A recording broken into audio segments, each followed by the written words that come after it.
Hey family, Happy New Year. I hope you've all had a wonderful start to the new year. One of the things we're doing at ICLC is we're beginning this year in fasting and prayer. We're beginning this year seeking the face of God first, and we're believing and anticipating this year to be the best year. I want to take a couple of moments and encourage you in the area of serving. I want to speak from 1 Corinthians 12, verse 12. There is one body, but it has many parts. But all its many parts make up one body. It is the same with Christ. I want to jump to verse 15 where it goes, "Suppose the foot says, 'I'm not a hand, so I don't belong to the body.' By saying this, it cannot stop being part of the body. And suppose the ear says, 'I'm not an eye, so I don't belong to the body.' By saying this, it cannot stop being part of the body. If the whole body were an eye, how could it hear? If the whole body were an ear, how could it smell? God has placed each part in the body just as He wanted it. If all the parts were the same, how could there be a body? As it is, there are many parts, but there is only one body." I came across a story online about Martin Luther, who was a really big theologian and priest in the 1500s. He was once approached by a man who very enthusiastically announced he was a Christian.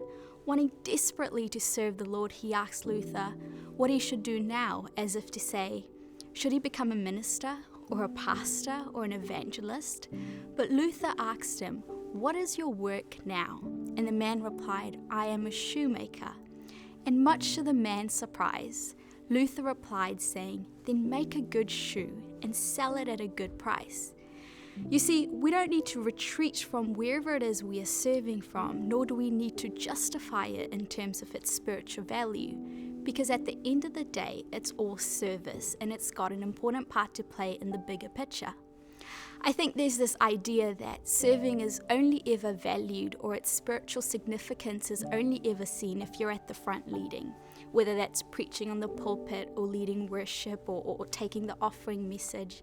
Now, please don't get me wrong, those things are so very important and so very much needed. We can't do without them. But the older I get, the more I realize that way of serving is not the be-all or end-all.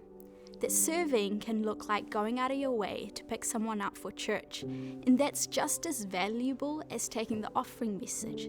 That serving can look like helping out in the car park or in the kitchen, and yet that's not any less significant than someone leading worship at the front. The Word of God says God placed each part in the body just as He wanted it, and each part has got a significant role to play. We need the hands as much as we need the eye. The hand cannot do what the eye can do, in the same way the eye cannot do what the hand can do. If we don't have people at the backstage doing the sound system, the lights, setting the mics up, the people in the front cannot lead praise and worship. If we don't have people ushering, managing the car park, helping out in the kitchen, whoever is at the front meant to be delivering the message cannot deliver. We need each other. So I want to leave you with this. We've all got a part to play. We've all got places where we can be serving.